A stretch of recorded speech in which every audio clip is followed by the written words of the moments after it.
Es una gran bendición cuando puedo estar acá. Me siento muy querido y muy amado por todos los hermanos. Demuestran eso, una demostración de amor.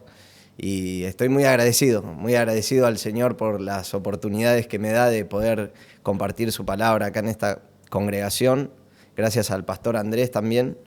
Y a todos ustedes darles las gracias porque porque siempre soy recibido con muchísimo amor y cariño y paciencia también, porque estoy aprendiendo que es un camino de toda la vida, la predicación, pero son mis primeros pasos, entonces sé que algunas cosas tal vez tengo que ir mejorando constantemente, así que bueno, darles las gracias también por su paciencia siempre.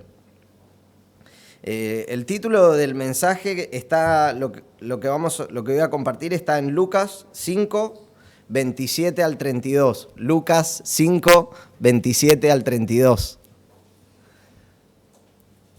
Y el título que puse es "Muchos son los llamados, pero pocos los arrepentidos". Es el título del sermón. Pero antes de entrar en el mensaje propiamente dicho, quería mencionar una canción que es una de mis canciones favoritas, que no la voy a cantar, quédense tranquilos, no voy a cantarla. Y la canción dice así: "Maravilloso aquel día fue, día que no olvidaré, cuando en tinieblas al verme vagar, vino a mi encuentro el Señor. Gran compasión tuvo Cristo de mí, mi corazón transformó". Dios descendió se llama la canción. Es un himno maravilloso, me encanta y es una gran bendición. Y me siento muy identificado con ese himno porque a mí me pasó algo similar. Cuando en tinieblas, al verme vagar, vino a mi encuentro el Señor. Y el Señor me llamó de las tinieblas a su luz admirable, como dice su palabra. Y me rescató de la potestad de Satanás y me trajo al reino de su Hijo. Y qué gran bendición eso.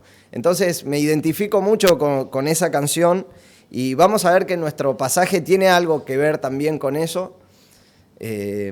Entonces estoy agradecido al Señor, estoy muy agradecido porque me rescató de mis pecados, me rescató de mi pasada manera de vivir, me llamó hacia Él mismo. Y ahora vivo para Él y quiero vivir para Él todos los días de mi vida, hasta el último día de mi vida, que el Señor me conceda la gracia para vivir para Él. Entonces, nuestro pasaje está en Lucas 5, 27 y dice así: "Después de estas cosas, salió y vio a un publicano llamado Leví sentado al banco de los tributos públicos. Y le dijo: sígueme. Y dejándolo todo, se levantó y le siguió. Y Leví le hizo gran banquete en su casa, y había mucha compañía de publicanos y de otros que estaban a la mesa con ellos. Y los escribas y los fariseos murmuraban contra los discípulos, diciendo: ¿por qué coméis y bebéis con publicanos y pecadores? Respondiendo Jesús les dijo: los que están sanos no tienen necesidad de médicos, sino los enfermos. No he venido a llamar a justos, sino a pecadores al arrepentimiento". Oremos. Padre Celestial, te damos muchas gracias, Señor, por esta oportunidad que podemos tener de adorarte y de estar congregados juntos, Señor, como iglesia. Gracias por eso, Señor, y gracias también porque podemos adorarte escuchando tu palabra. Señor, muchas gracias también por eso. Señor, ruego que tú estés obrando, Señor, por medio de tu palabra, por medio de la predicación, Señor, y que me estés también concediendo de nuevo para comunicar tu palabra, Señor. Sabemos que somos vasos de barro, Señor, solamente, y tenemos un gran tesoro que es el Evangelio, Señor, que es tu palabra y que debemos compartir. Te ruego que, Señor, que puedas utilizar este vaso de barro para la gloria de tu nombre y para comunicar tu palabra, para edificación de la iglesia, Señor. En el nombre de Cristo Jesús. Amén. Muy bien, vamos a ver entonces en la palabra del Señor que Cristo llama a los pecadores al arrepentimiento verdadero. Eso es en lo que vamos a hacer énfasis. Y vamos a ver 3 comportamientos en la palabra de Dios, 3 comportamientos del llamado de Cristo. Entonces, el primer comportamiento que vamos a ver es que el llamado de Cristo transforma tu vida y todo tu alrededor. Eso es lo primero que vamos a ver en el versículo 27. Dice, después de estas cosas salió y vio a un publicano llamado Leví sentado al banco de los tributos públicos y le dijo, sígueme. Y dejándolo todo, se levantó y le siguió. Y Leví le hizo gran banquete en su casa. Y había mucha compañía de publicanos y de pecadores y de otros que estaban con ellos. Entonces, la palabra de Dios comienza diciéndonos, después de estas cosas. Bueno, ahí debemos preguntarnos, ¿después de qué cosas nos está hablando el Señor? Nos está dejando un relato acá. ¿Después de qué cosas? Bueno, nosotros, el Evangelio de Lucas nos narra varias cosas acerca del Señor. Por ejemplo, que Él anduvo recorriendo toda Galilea. Nos dice que el Señor recorrió toda Galilea. Luego nos cuenta de la pesca milagrosa y de leprosos que fueron sanados. Y muchos sanados al oponerse el sol. Y también nos narra la historia de la curación de un paralítico que sus amigos querían llevarlo a Jesús y por la gran multitud que había no pudieron llegar a él, entonces los amigos lo meten por el techo a este amigo que era paralítico. Tienen esa iniciativa y lo meten por el techo. Entonces el Señor, al ver la fe de ellos, dice que el Señor le dijo, a ti te digo, tus pecados te son perdonados. Levántate, toma tu lecho y anda, le dijo el Señor. Eso es lo que pasó antes de este acontecimiento que estamos leyendo. Entonces, a grandes rasgos, obviamente. Inmediatamente Lucas empieza a narrarnos lo siguiente. Que vio a un publicano llamado Leví. Dice que después de estas cosas vio a un publicano llamado Leví y le dijo, sígueme. Entonces, los publicanos son... ¿Alguien sabe qué es un publicano? ¿Algunos? Los publicanos eran recaudadores de impuestos. Ellos recaudaban impuestos para el Imperio Romano. Recaudaban todos tipos de impuestos porque, bueno, el Imperio Romano en ese tiempo se estaba extendiendo un montón y tenía guarniciones en Israel, digamos, por decirlo así. Entonces, los recaudadores de impuestos debían recaudar impuestos para Roma. Todo tipo de impuestos se recaudaban. Tenían impuestos de todas cosas que ustedes puedan imaginarse y de las mentes rapaces de estos recaudadores de impuestos, cada cosa que a ellos se les ocurrían, ellos querían pedir unos impuestos. Y ellos compraban, hacían ofertas a los romanos para poder ser recaudadores de impuestos, porque también era un gran negocio ser un recaudador de impuestos en ese tiempo, y muchos se enriquecían por medio de ser recaudadores de impuestos. Entonces vemos que el Señor ve a un publicano, a un recaudador de impuestos llamado Leví, y le dice, sígueme. Entonces, él ve a esta persona. Leví creemos que Leví estaba completamente muerto en sus delitos y pecados en ese momento. Él era un pecador completamente despreciable. Los recaudadores de impuestos hacían abuso de autoridad, eran violentos, tenían, como una patota muchas veces, y cobraban impuestos y si no se les pagaba te metían en la cárcel. Eran muy bravos. Entonces, Leví era un gran pecador. Nosotros debemos saber eso. Este era un gran pecador despreciable que estaba en camino al infierno. Entonces, nos dice que Jesús lo vio. Y la palabra allí para vio es examinar con atención, ver con admiración, con deseo, consideración, contemplar, mirar con atención. Tenía en su uso antiguo en griego el sentido de una consideración maravillada. Esta idea se perdió gradualmente y significa una contemplación más intensa que los verbos ordinarios de ver, una mirada cuidadosa y deliberada que interpreta su objeto y que se traduce en la versión Reina Valera con mayor frecuencia como ver, lo cual no le da el sentido justo. Entonces vemos que el Señor está contemplando a este hombre, conociéndolo de antemano sin ninguna duda, y lo ve mientras él está en su trabajo. Él estaba en su trabajo secular y no nos dice esto la palabra, pero podemos imaginar que el Señor lo está mirando, lo está contemplando y él sabe que él es Leví, lo conoce de antemano y el Señor se está diciendo, ahí está uno de mis hijos, en su tarea cotidiana, en su trabajo común, diario, y agobiado por sus pecados, muertos en sus delitos. Leví ni se imagina lo que va a vivir. Sabemos que este Leví es Mateo, el hijo de Alfeo, quien después también termina escribiendo el Evangelio de Mateo. Entonces el Señor está contemplando a este pecador y el Señor lo llama de manera personal y le dice, sígueme. Lo llama a este pecador para que sea su seguidor, su compañero. Literalmente la palabra significa ir por el mismo camino.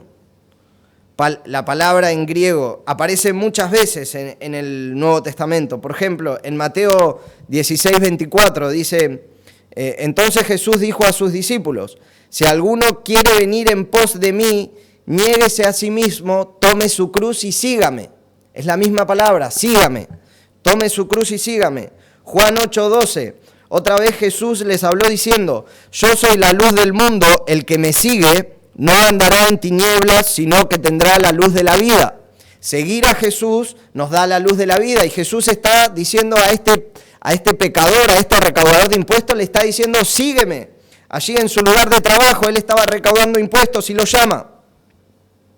Mateo 8, 21, 22. Otro de sus discípulos le dijo, Señor, permítame que primero vaya y entierre a mi padre. Y Jesús le dijo, sígueme y deja que los muertos entierren a sus muertos. El Señor le dice a esta persona también que lo siga. Entonces, cuando el Señor pronuncia la palabra sígueme, sus palabras obraron en el corazón de Leví. Nosotros, la palabra nos enseña, por ejemplo, la idea es esta, Juan 6:63 dice, las palabras que yo os he hablado son espíritu y son vida. Hebreos 1:3 dice que Él sustenta todas las cosas con la palabra de su poder. Y Primera de Pedro 1:23 dice, siendo renacidos por la palabra de Dios. La idea es que cuando Cristo habló, su palabra obró en el corazón de Leví para que él pueda seguirlo. La palabra de Dios tiene poder. También sabemos que la palabra dice en el Antiguo Testamento que su palabra nunca vuelve vacía. Su palabra tiene poder. Cuando Cristo habla, tiene poder sus palabras. Entonces él lo llama a este pecador y le dice, sígueme, y las palabras del Señor obraron en el corazón de Leví. Obraron en el corazón de este pecador despreciable. Y otra vez, cuando el Señor lo llama de manera personal. Le dice, sígueme. Y es muy probable que había mucha gente a su alrededor, porque él trabajaba en los tributos públicos. Nos dice que él estaba sentado al banco de los tributos públicos. Es muy probable que había gente allí. Pero el Señor lo llama de manera personal y lo llama en su lugar de trabajo, el lugar donde él se desempeñaba. Creemos que es de Capernaum, que Leví es de Capernaum, y era la ciudad más poblada alrededor del lago, y era una intersección de comercio de este a oeste y de norte a sur, y es muy probable que le fuera muy bien. Era muy probable que a este recaudador de impuestos le fuera muy bien en lo que él hacía. Él era un recaudador de impuestos muy exitoso. Y lo vamos a ver porque después él dice que hizo un gran banquete y invitó mucha gente a su casa. Entonces es muy probable que él tenía una casa muy grande para abastecer un montón de personas y para darle de comer. Entonces creemos que él era un recaudador de impuestos que le iba bien en esto que hacía, que era muy exitoso. Entonces cuando el Señor le dice sígueme, lo hace en su lugar de trabajo y nos dice la palabra que Leví estaba sentado. Dice que él estaba sentado al banco de los tributos públicos. Y la idea que él esté sentado allí nos da la idea de que él estaba en su zona de confort. Él estaba bien, él estaba tranquilo, él estaba viviendo una vida tal vez en pecado. Él se daba cuenta que era un pecador, pero no tenía ninguna necesidad de nada. Estaba bien en su zona de confort. Entonces el Señor lo llama. Y el versículo 28 dice, y dejándolo todo, se levantó y le siguió. Comienza con la palabra y. Y la palabra aquí está cumpliendo la función de conectar. Así es utilizado muy a menudo en las Escrituras. Entonces, el y está conectado con el sígueme de Jesús y la respuesta de Mateo. Mateo responde y la palabra nos dice y, dejándolo todo, él responde al llamado que Cristo le hace. Y la palabra allí nos está conectando. Está conectando el sígueme de Jesús con la respuesta de Mateo. ¿Y cómo respondió Mateo? Vemos que él respondió con arrepentimiento. Él respondió con un arrepentimiento verdadero. No vemos la palabra aquí que Mateo se arrepintió. No nos dice eso. Y ni tampoco vemos una confesión religiosa de Mateo. Tampoco vemos que él confesó con su boca. Pero sí vemos, queda en evidencia su arrepentimiento. ¿Por qué? Por sus actos. Porque él inmediatamente responde al Señor. Inmediatamente deja todo y quiere seguir a Cristo. Entonces vemos un arrepentimiento que es sin excusas también. No puso ninguna excusa. Vemos que a Jesús llamó a muchas personas y muchos ponían excusas. Por ejemplo, miren lo que dice Lucas 9:59. Le dijo a otro, sígueme. Y él le dijo, Señor, primero deja que vaya a enterrar a mi padre. No respondió inmediatamente al Señor. Dijo, primero voy a enterrar a mi padre, y parece que el padre de esta persona era una persona que estaba enferma. Entonces dijo, déjame que cuido a mi papá hasta que él muere y yo después te sigo. Puso excusas al Señor cuando el Señor lo llamó. Lucas 9:61, ahí nomás. Dice, entonces también otro le dijo, te seguiré, Señor, pero primero deja que despida a los que están en mi casa. También poniendo excusas para seguir al Señor. Entonces nosotros vemos que el arrepentimiento de esta persona, de Leví, fue inmediatamente y fue sin excusas. El Señor lo llamó y él respondió al llamado del Señor. Sin ninguna excusa, dejándolo todo, comenzó a seguirlo. Y también su arrepentimiento fue genuino. Eso nos demuestra que es un arrepentimiento verdadero. Dejó todo. Y a veces nosotros pensamos, a manera de aplicación, pensamos que debemos dejar todo y debemos dejar todos nuestros bienes, todas nuestras riquezas, si las tenemos, todo lo que tengamos. Pero también acá la idea es que él dejó todos sus pecados, porque él vivía una vida de pecado, él vivía una vida que le desagradaba a Dios y él dejó absolutamente todo para seguir al Señor. Y el Señor quiere que nosotros dejemos todo, todos nuestros pecados y que vivamos una vida nueva en Cristo. Amén. Y la palabra en griego dejar es dejar abajo, atrás, abandonar. Dejó todo y le siguió. Convertirse en seguidor de Cristo exige un compromiso de todo corazón. Leví ya nunca volvería a la recaudación de impuestos. Nunca más. Nunca más volvería a recaudar impuestos. Es una acción definitiva la que él toma.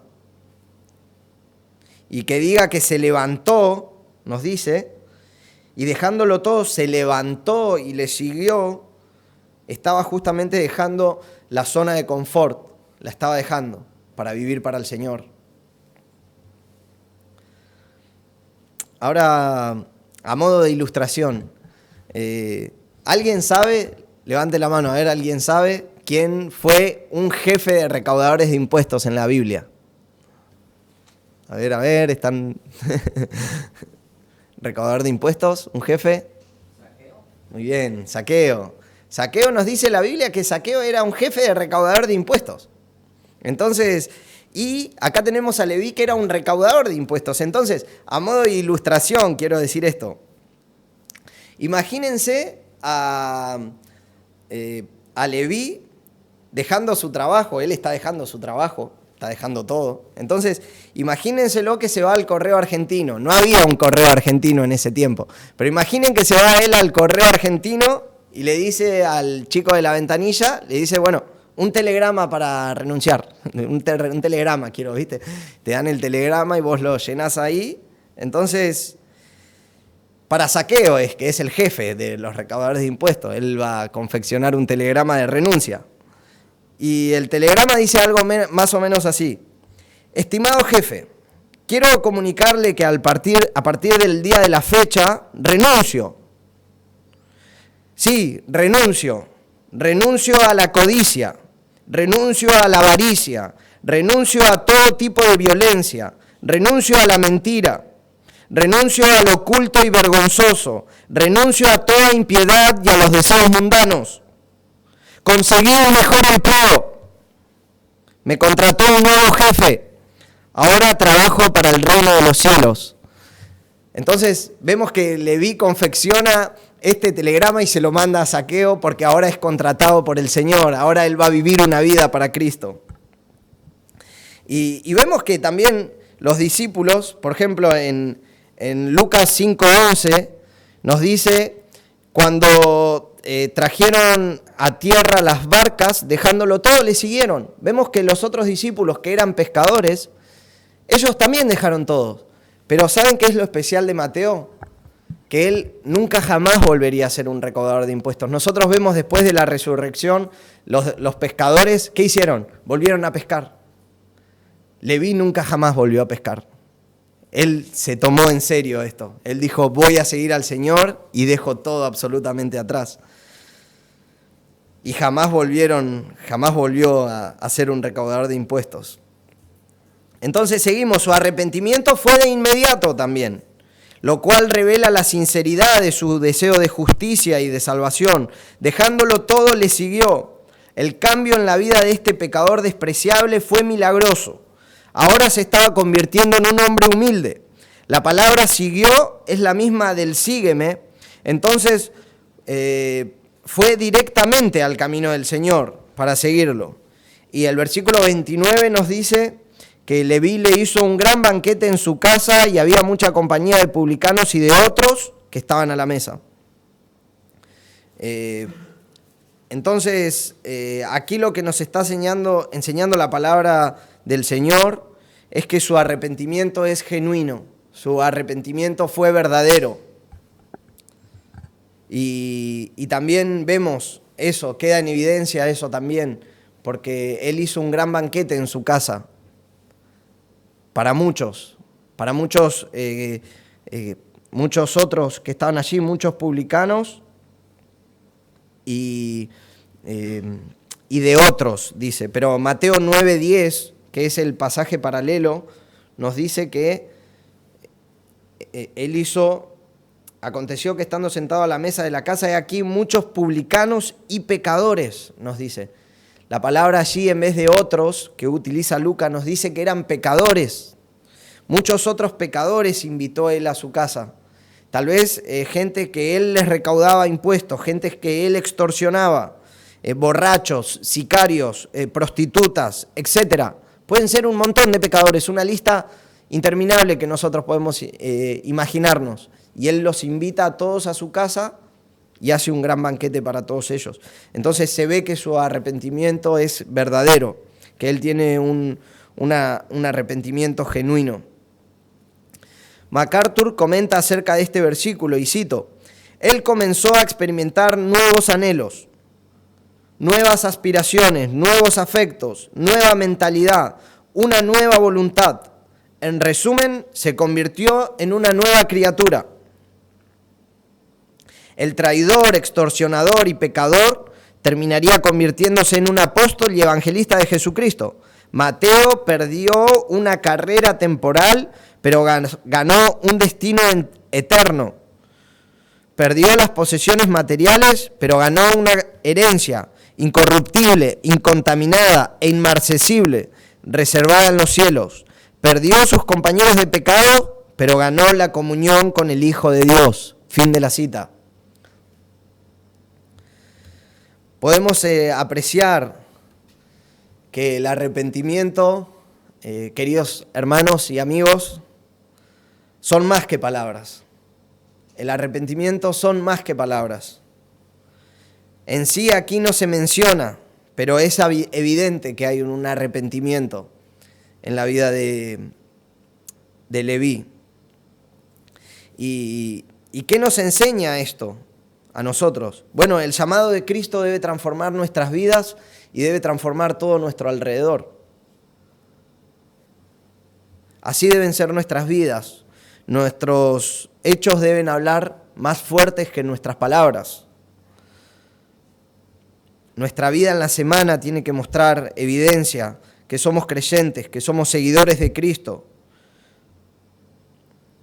Entonces, cuando también aquí dice dejándolo todo, también nosotros debemos estar dispuestos a dejarlo todo por Cristo. Dejar completamente todo por el Señor, tomar nuestro cruz y seguirle. Dejar todos nuestros pecados también.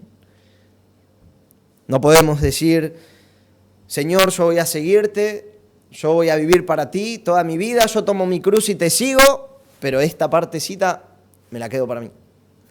No, debemos todo dejarlo, dejar absolutamente todo y vivir para el Señor. La segunda evidencia del llamado de Cristo es que produce murmuración en los religiosos, la segunda comportamiento es que produce murmuración en los religiosos o los que se creen justos. Vamos a ver eso, dice en versículo 30.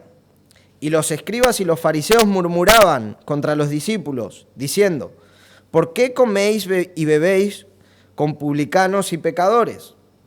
Respondiendo Jesús les dijo, los que están sanos no tienen necesidad de médicos, sino los enfermos. Hasta ahí. Y la Biblia nos sigue diciendo aquí que los escribas y los fariseos murmuraban, ¿por qué coméis con publicanos y pecadores? Ahora, para ellos, para los fariseos o los escribas, comer con un publicano era una mala palabra. Ellos odiaban a los publicanos. Odiaban completamente porque, claro, ellos recaudaban impuestos para Roma. Y no podían ellos concebir en su mente que un judío esté prestando servicios al pueblo romano a quien sometían a ellos. Entonces ellos a los publicanos los detestaban. Y nosotros vamos a ver ahora la parábola también de el fariseo y el publicano, y vamos a ver que los publicanos, es más, ni siquiera les era permitido acercarse al templo. Los mantenían a una cierta distancia. El publicano dice que estando lejos clamaba al Señor. Él ni siquiera se podía acercar al templo porque los fariseos, los religiosos, los despreciaban completamente. Entonces vemos que aquí ellos están murmurando contra el Señor y contra sus discípulos, porque ellos estaban comiendo con estas personas, que eran pecadores horribles, despreciables, y que ellos, en otras palabras, y hablando mal y pronto, como decimos hoy, no los podían ni ver. Ellos no los podían ni ver a los publicanos. Entonces, bueno, los escribas empezaron a murmurar. ¿Quiénes son los escribas? La palabra en griego es gramateus, y es un escribano profesional. Sus funciones principales eran enseñar la ley, desarrollarlas y usarlas en relación con el Sanedrín y en varios tribunales locales. También se dedicaban a los escritos sagrados, tanto históricos como didácticos. Y los fariseos eran súper celosos por la ley de Moisés, pero su exceso de celo llegaron a tener una actitud totalmente externa y mecánica. Entonces, estas personas, por el celo que tenían por la ley de Moisés, empezaron a ser súper religiosos y dejaron al Señor de lado. Era todo exterior solamente y mecánico. Y nos dice que empezaron ellos a murmurar. Y la palabra allí para murmurar es gonguso. Es una palabra onomatopéyica. ¿Y qué es una palabra onomatopéyica? Bueno, es la formación de una palabra por imitación del sonido.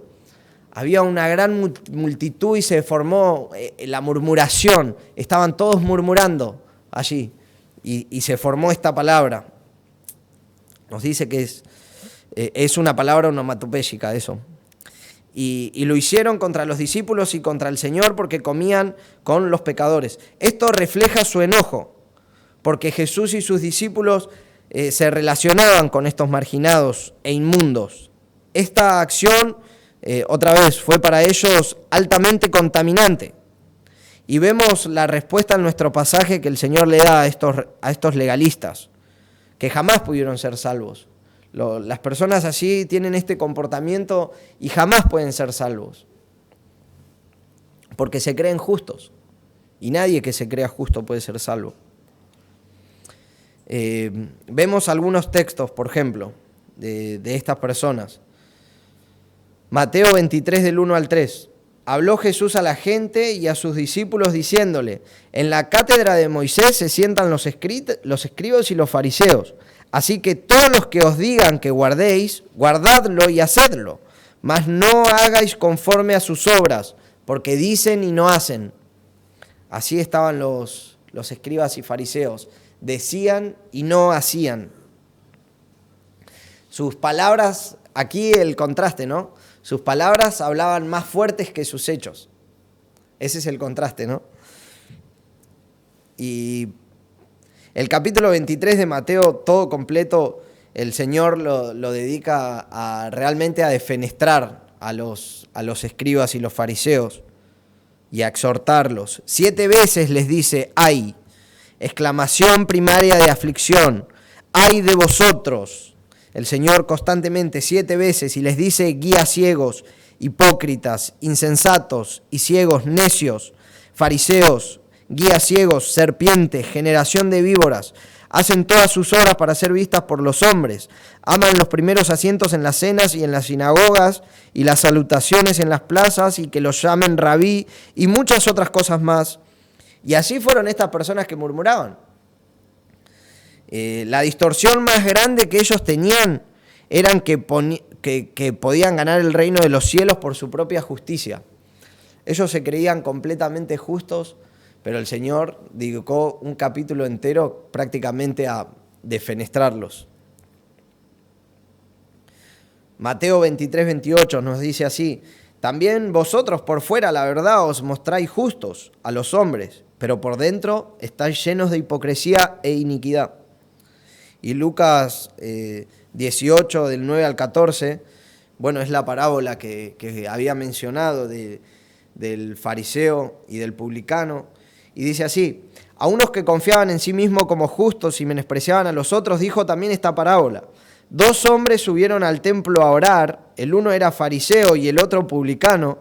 El fariseo, puesto en pie, oraba consigo mismo de esta manera: Dios, te doy gracias porque no soy como los otros hombres, ladrones, injustos, adúlteros, ni aun como este publicano.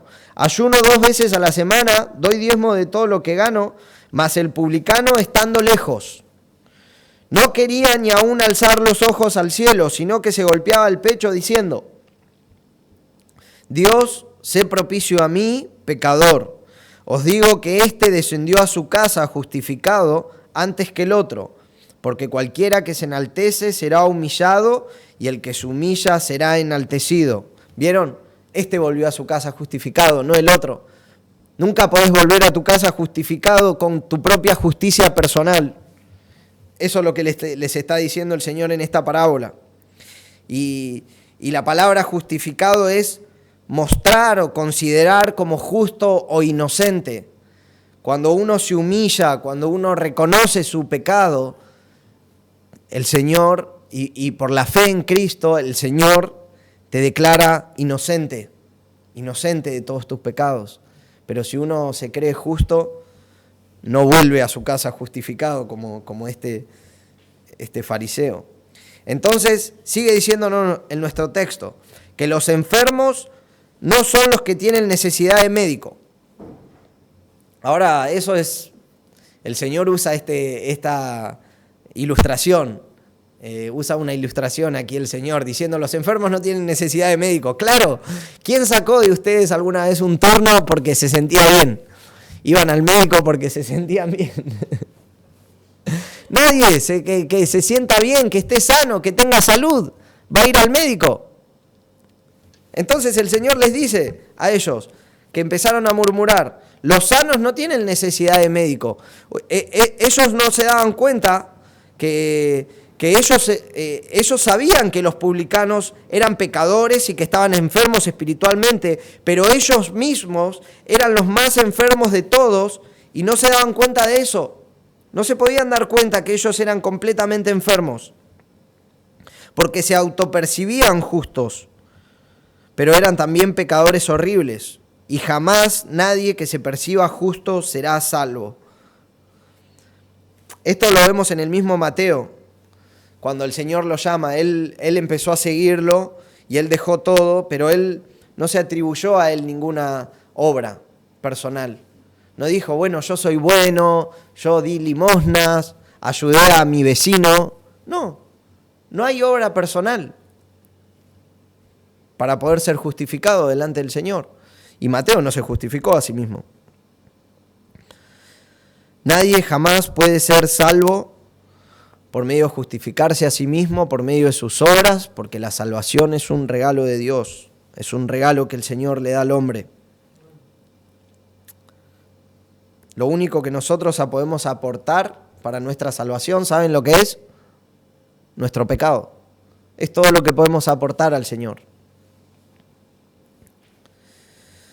Entonces, ¿qué nos enseña esto a nosotros? Vemos este comportamiento que produjo el llamado de Cristo en estas personas. Bueno, ¿qué nos enseña a nosotros? No tener una actitud farisaica. Esto es para mí primeramente. No tener esa actitud, sino más bien gozarnos en la salvación de los pecadores. Por más terribles que sean, por más pecadores que ellos sean, nosotros debemos gozarnos de la salvación, de que personas conozcan a Cristo y que el Señor salve a personas. Estas personas no se gozaron de eso, murmuraron. Ni murmurar jamás. Sabemos que eso no le agrada al Señor. Pero por sobre todas las cosas, estas personas justas solo exteriormente, pero su corazón estaban lejos del Señor. Y nosotros sabemos que estamos bajo la gracia y sabemos que el Señor es amplio en perdonar, pero nuestras vidas deben ser agradables al Señor en todo tiempo, con una actitud de humillación y jamás creernos justos, jamás creernos justos. También la palabra del Señor nos enseña que nuestras mejores obras son como trapos de inmundicia delante del Señor. No podemos considerarnos justos jamás, sino más bien debemos reconocer nuestros pecados, reconocer que somos débiles, reconocer la enfermedad espiritual que tenemos, que es el mal del pecado que tenemos en nosotros, y siempre estar con una actitud de humillación al Señor, humillándonos delante de Él. La tercera evidencia es que el llamamiento de Cristo hace que el pecador reconozca su condición. El tercer comportamiento, perdón. Pasa que evidencias era una palabra que tal vez iba a usar y después dije que no.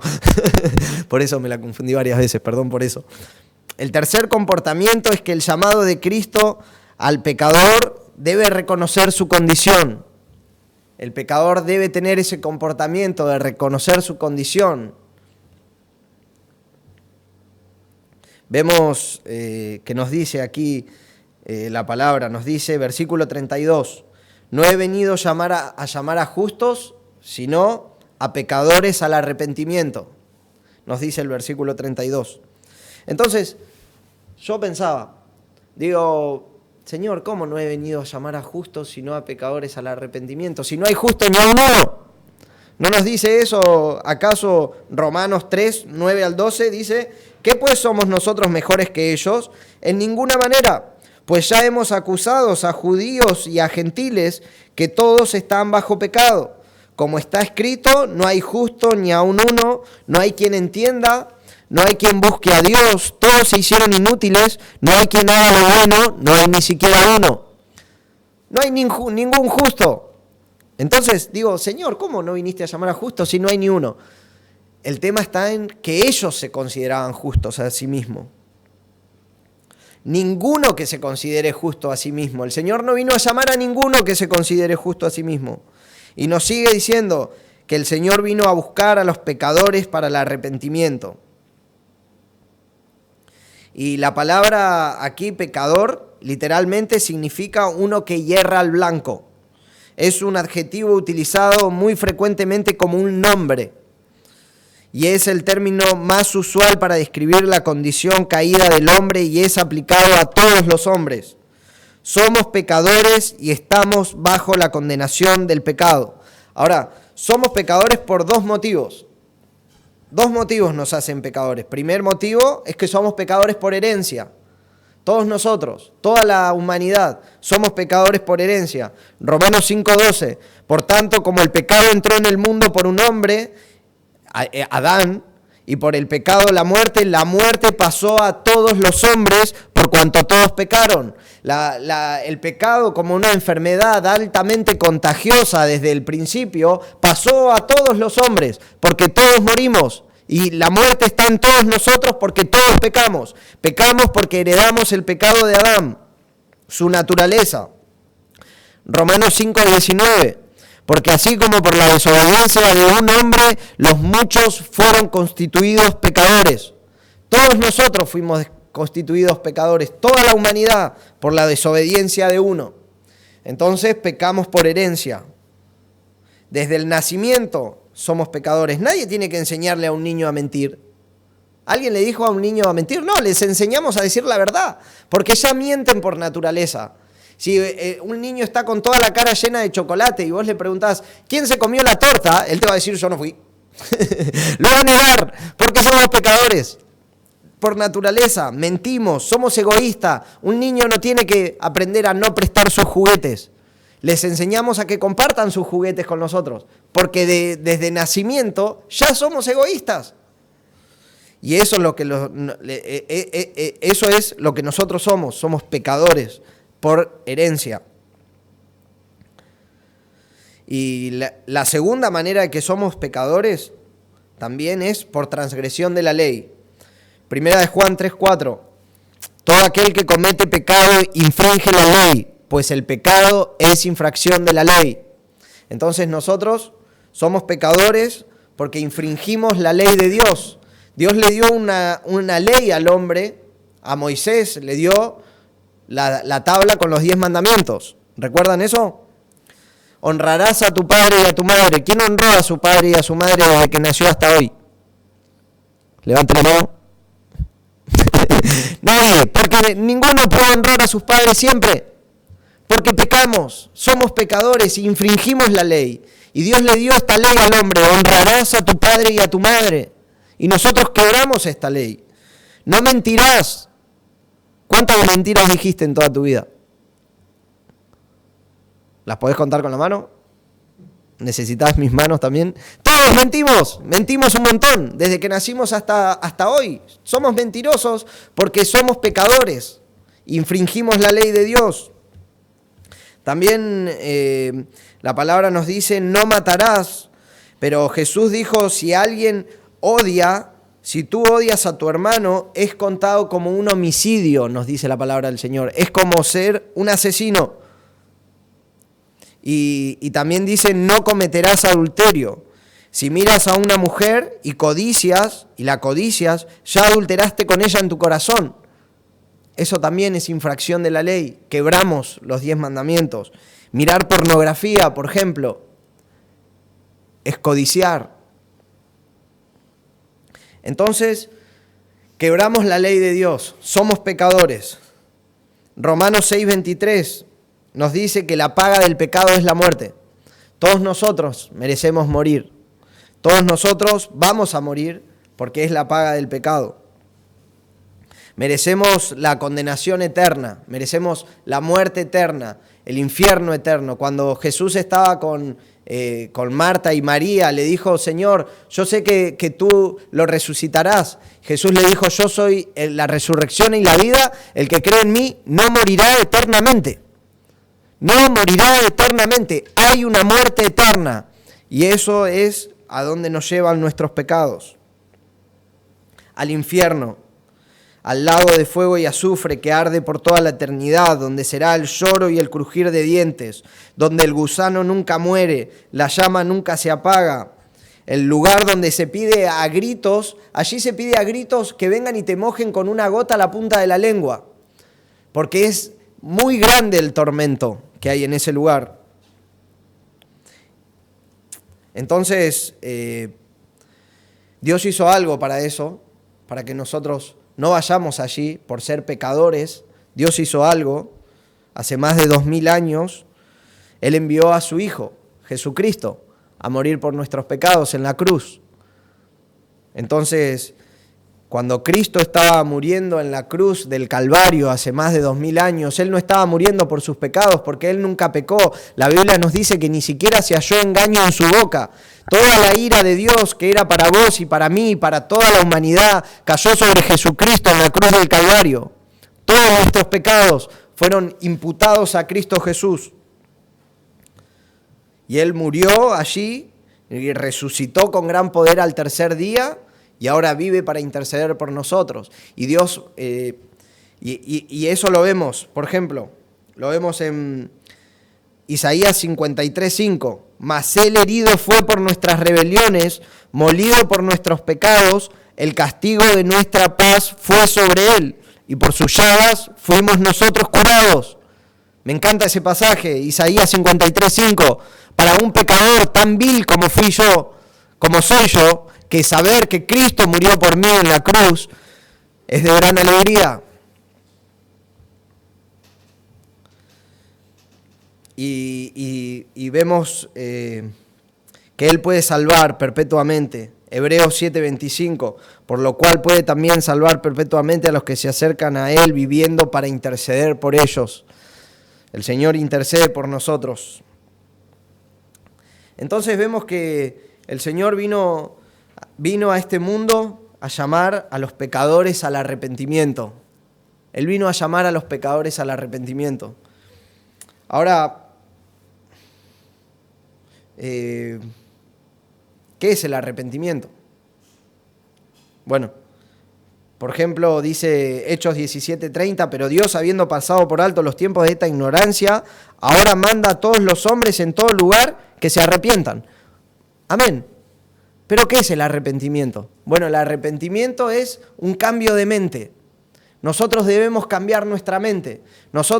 Yo iba caminando para allí cuando estaba en tinieblas, cuando estaba en la oscuridad, amando todo mi pecado, amando todo lo que no agrada a Dios, amando las drogas, amando la borrachera, amando la lujuria, amando todo mi pecado.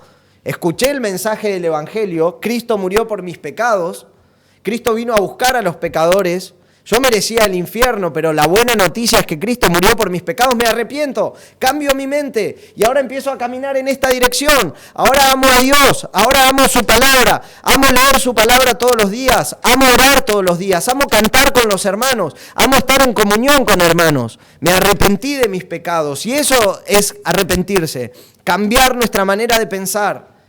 Ahora aborrezco el pecado, ahora amo a Dios.